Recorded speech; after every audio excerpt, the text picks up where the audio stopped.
What's up, y'all? It's Monica. Welcome back to the channel. About a month or so ago, a friend of mine in Georgia told me about a property that she had run across, and it was a fish farm. And so she told me about it, and I contacted the gentleman, and it didn't look like it was going to work out. But on a recent trip down to Georgia, I gave him a call just to see what the status of the property was, and lo and behold, it was in fact still available. So I kind of took a look at it just to get a closer idea of what could be done on the property.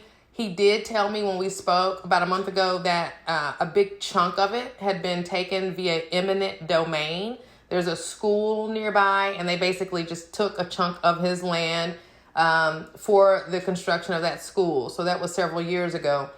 And so now his land basically forms like a U around the school. He lives on the land still, and I believe I think he has a son living on the land as well. I'm not exactly sure what the situation with that is, but I'm very interested in it. I like the area. I drove the neighborhood. There's nothing but $200,000 and $300,000 houses surrounding this location. It's currently a pay lake. So I'm structuring this deal to make sense for the seller. Anytime you're doing owner financing, that's what you want to do, right?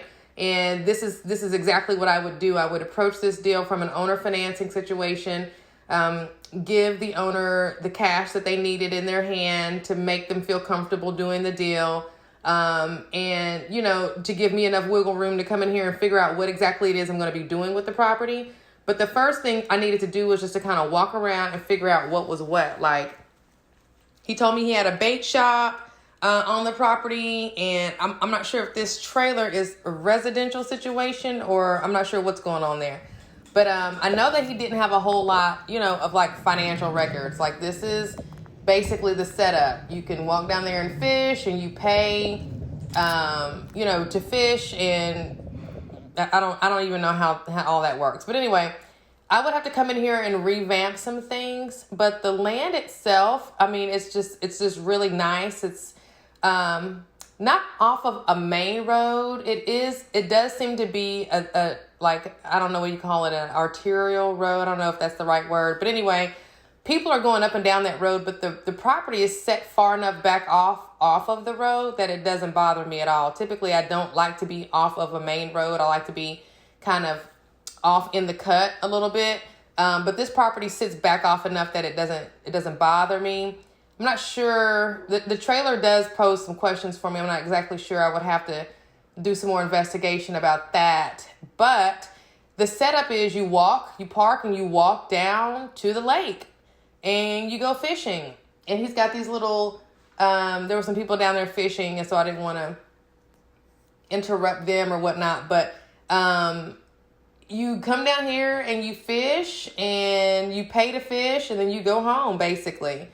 And that's basically it. And it's been this way, from what I understand from talking to him, for years. People have been coming down to the spot to fish. It does need some work, though. I could tell that the dock has seen better days. All the little stands and whatnot that are around the lake, you can tell some are missing or whatnot. So he is a motivated seller somewhat, and that's what you want when it comes to owner financing. You want someone who is motivated to sell. We'll see how motivated here once I start to construct the offer and we start talking actual numbers.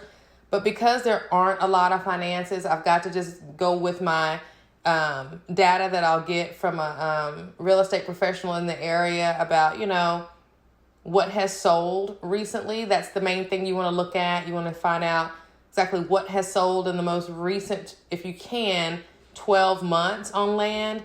If I was looking at a house, I would only be concerned with the most recent 90 days of sales. But with land, you're not going to see land turn over that quickly.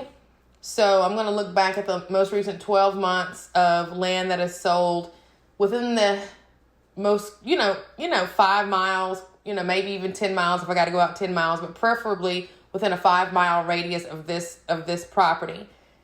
But when I walk down there, that house over there is a house that he lives in, the seller, and he would want to stay there. I think he's got it all subdivided off, which is another thing I need to check into, exactly where this property begins and his property ends, that kind of thing. I think he's got it sectioned off.